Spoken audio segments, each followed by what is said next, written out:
Yves Jeanne, vous êtes maître de conférence à l'Université Lyon 2, vous avez fait des études de psychologie, vous vous intéressez à l'anthropologie, beaucoup à la littérature, et vous consacrez vos travaux au handicap et aux réalités de vie des personnes concernées.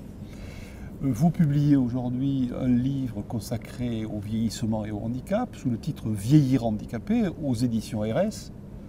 Alors dites-nous pourquoi et comment vous abordez ce thème particulièrement délicat et dans le contexte actuel où cette question est cruciale. Pourquoi? Parce qu'aujourd'hui, le vieillissement de la population est une question sociale cruciale dont nous n'avons pas pris la mesure. Un récent rapport de l'OMS et de la Banque mondiale fait état de résultats extrêmement péjoratifs.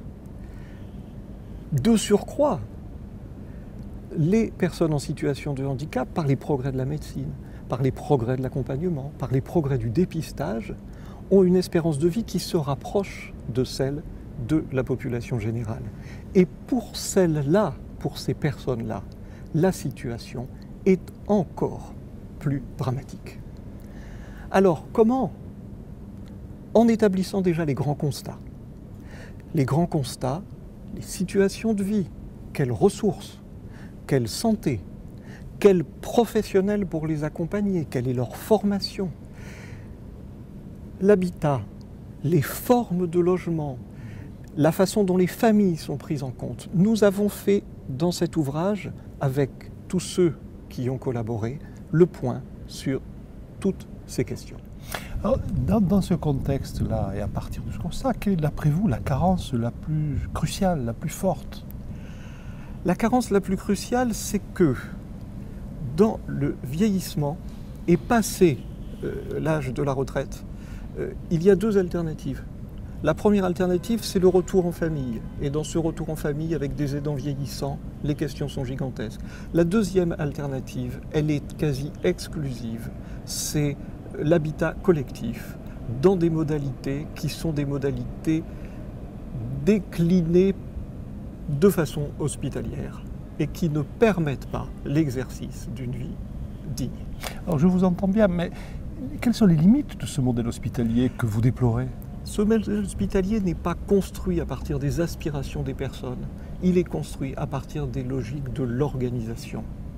La liberté, le choix de décider pour soi, dans des choses les plus simples.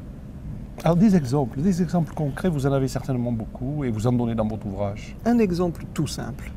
Vous êtes un travailleur handicapé dans un ESAT. L'âge de la retraite arrive, vous devez quitter cet ESAT. Mais vous quitterez aussi l'hébergement qui lui est lié, dans un grand nombre de cas. Pas systématiquement, mais dans un très grand nombre de cas.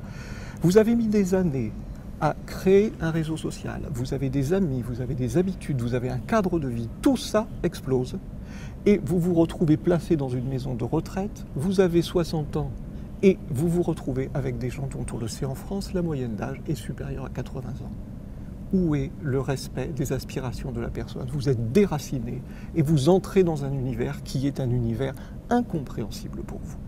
Alors, ce que vous êtes en train de dire et de montrer dans votre ouvrage, c'est que finalement on donne toujours moins à ceux qui ont déjà moins, aux plus fragiles, c'est cela, y compris dans la prise en compte du grand âge et son accompagnement.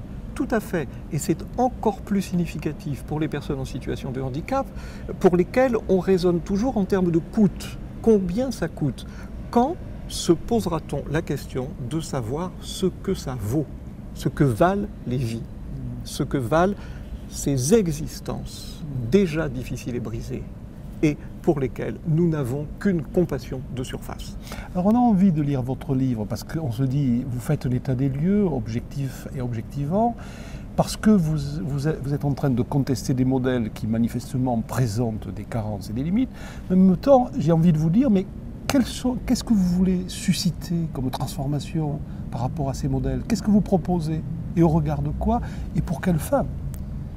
Alors, c'est la deuxième partie de l'ouvrage. Sur quoi peut-on prendre appui pour penser l'existence de nos contemporains vieillissants et singulièrement une existence digne pour nos contemporains en situation de handicap atteints par le grand âge? Il faut changer de paradigme. Il faut être dans un paradigme que moi j'appelle celui de la gratitude. nous devons leur rendre une partie de ce qu'ils nous ont donné. Et je prendrai un exemple, si vous voulez. Giuseppe Verdi, grand musicien d'opéra, comme vous le savez, crée, dans son grand âge, un établissement pour recevoir des musiciens âgés. Il le conçoit d'une façon qui, aujourd'hui, encore plus d'un siècle après sa création, n'a pas eu l'ombre d'une modification, tant il était pensé, non pas au regard de ce que l'on pense faire pour les autres, mais au regard de leurs aspirations. Respecter leur style de vie, respecter leur liberté, penser que le grand âge est celui de la créativité. Alors, Monsieur Jeanne, quand on vous entend, on se dit que vous renversez totalement le regard et que vous appelez un regard de gratitude sur ceux qui nous ont précédés, ceux qui nous ont fait, ont ouvert notre chemin, alors même que notre société tend à faire exactement l'inverse. Parce que nous pensons que nous accomplissions un devoir compassionnel. La gratitude, et j'emprunte là à Thomas d'Aquin, est la reconnaissance d'avoir reçu un bienfait d'autrui et de devoir le rendre à hauteur de la valeur qu'avait pour autrui ce bienfait.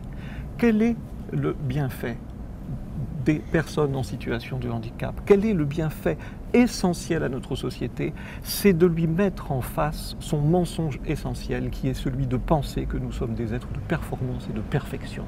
Il nous rappelle sans cesse à notre vulnérabilité fondamentale, et en cela, ils sont essentiels au regard que nous portons sur nous. Pour conclure, simplement vous dire qu'on a envie, en vous entendant, de lire ce livre qui me paraît stimulant, alors même que le titre peut paraître austère, Vieillir handicapé, en croisant la problématique à la fois du vieillissement et du handicap. On a envie de vous lire parce qu'on se dit que derrière, il y a une réflexion humaine excessivement profonde et excessivement utile pour le contexte actuel dont on parlait tout à l'heure. Alors je vous remercie pour tout ça et bon succès à ce livre.